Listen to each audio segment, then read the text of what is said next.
Good day and welcome to another episode of Natural Health Dialogue. And today we're privileged to be with Naturopathic Doctor Kim Anderson. Are you laughing at me, Kim? I'm just so grateful that I'm not the only one who does things like that. I'm just so passionate about this program. I There you lose my go. tongue, right? Doesn't that fit into? It does fit in very much so. So what are we talking about today? We are talking about passion flower. Have you ever heard of that one? I've heard of passion fruit, but not passion Yeah. flower. Yeah, this is a good one. You can find it just as a single herb and use it, and it's very beneficial. A lot of times it's used in combinations, but I still wanted to include it in our series here of simples or single medicinal herbs because it really can be very beneficial. In fact, right now, I'm using it along with valerian and with skullcap, not as a blend, all blended together, but using each one of them in their single form. But they do work so effectively. And passion flower is just one of those team players, so you can use it just by itself, or it works very, very well with other herbs. It is a nervine. This means in the herbalist world, a nervine just means something that helps nourish the nervous system, and it particularly helps with the parasympathetic nervous system, which is the part that helps us to relax and sleep. So that's what we're going to be talking about. I've shared many times that my introduction to the herbal world was from a good friend of mine. I was struggling from some allergies. Nobody knows that right now, right? Here we are, June, Yep. Oklahoma, and or I guess we'll be in July, right? Coming up. So just a lot of allergies going on. So I think everybody knows what I'm talking about those allergies. But that was my first introduction into the herbal world, was herbs that would help with allergies without feeling sleepy. But that second thing that was coming right up as a young mom was, how can I get a little more sleep? Anybody out there? You hear me on this one? Just need a little bit more sleep. And so passion flower was probably about my second introduction, not just my introduction, but that was the second herb that I really became familiar with. I've loved it, along with helping you relax and helping you sleep better. It helps with spasms. So it's antispasmodic. So, I don't know, many times, you've had a very active day, you're very busy, you try to lay down and rest, but your body is just saying, I'm exhausted, but I'm just not getting into that rest state. Sometimes we have kind of the restless legs. We're constantly need to move the legs and things like that. So passion flower is something that is really beneficial when I refer to it as wired and tired. You're so exhausted, but the brain is still going. It's hard to relax. And then, like I said, you may have some spasms or something like that that's going on at night. So even though minerals are really good with the spasms and things, passion flower can really be a good part of that, just to overall help to relax and to get a better night's sleep. Passion flower. Can I ask you a question? Absolutely. Is this safe for children as well? Because I have children that You have have these problems. I probably would recommend something else for young children.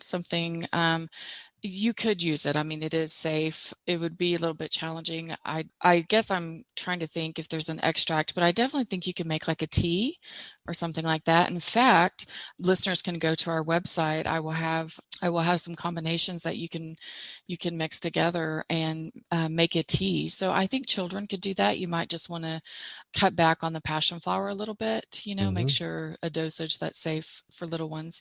So based on their age, just kind of to cut that back. And of course, we here at the Health Patch will be happy to help you, on how much you want to actually give. And then, like I said, listeners can go to the website and look at, on the blog, and I've listed some different things that you can do, or different herbs that you can mix with passion flower, making a tea infusion.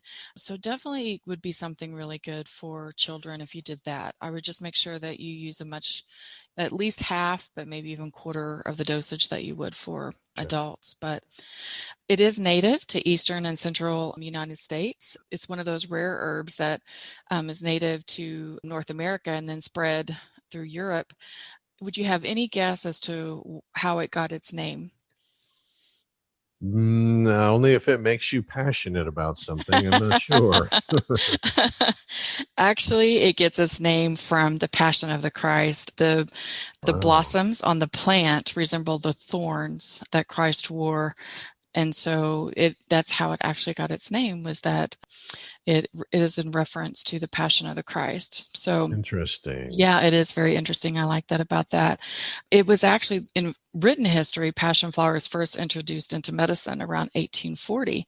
It was in a New Orleans medical journal then.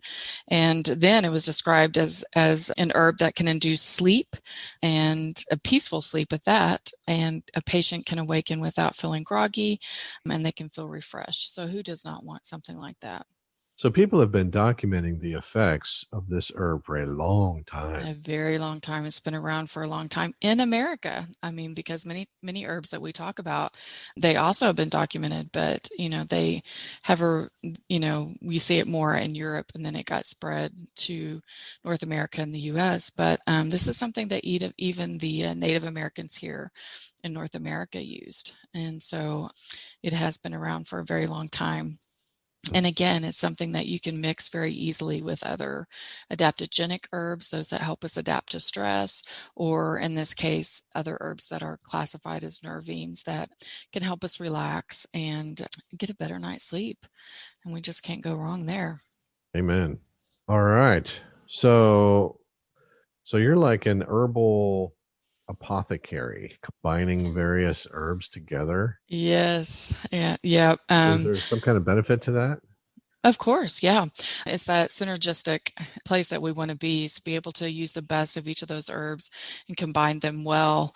So again, I just invite our listeners to come onto the Health Patch website, check out the resources there and the blog, and I have some combinations there for sleep.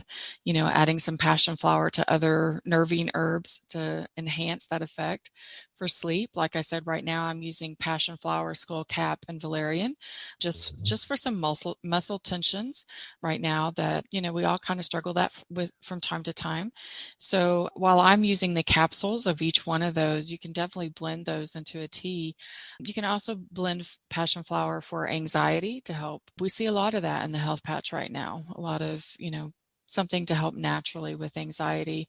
And then, like I said before, passion flower has its own antispasmodic properties to it, but you can enhance that effect by blending it with some other herbs. For instance, lobelia would be a beautiful blend with that one. So again, I just invite the listeners to just go on and check all of that out on our website.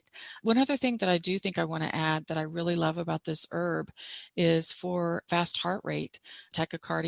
It can be very beneficial with that, especially when you add it with something like hawthorn berries. Hawthorn berries help protect the heart, can help regulate heartbeat. So, again, that's a beautiful combination for both of those. So at the Health Patch, you can get the passion flower in capsule form, or we have it in the bulk form, so you can buy it by the ounce, or we even have 1 pound bags that you can purchase. So definitely one that I would say to keep on hand. I really like that one. Just for those, like I said, everyone is going to have that occasional night of restlessness, or muscle spasms or something like that. So this is a beautiful single herb to keep on hand for things like that. Excellent. Well, thank you, Dr. Anderson, for those insights into passion flower. And once again, you can visit thehealthpatch.com and check out the blogs, and you'll get some really great blends and ideas for teas that'll make your life better, but also taste good and make you feel better, right? Absolutely. I agree with all of that. Very good. All right. So that's the end of this episode. We'll see you next time.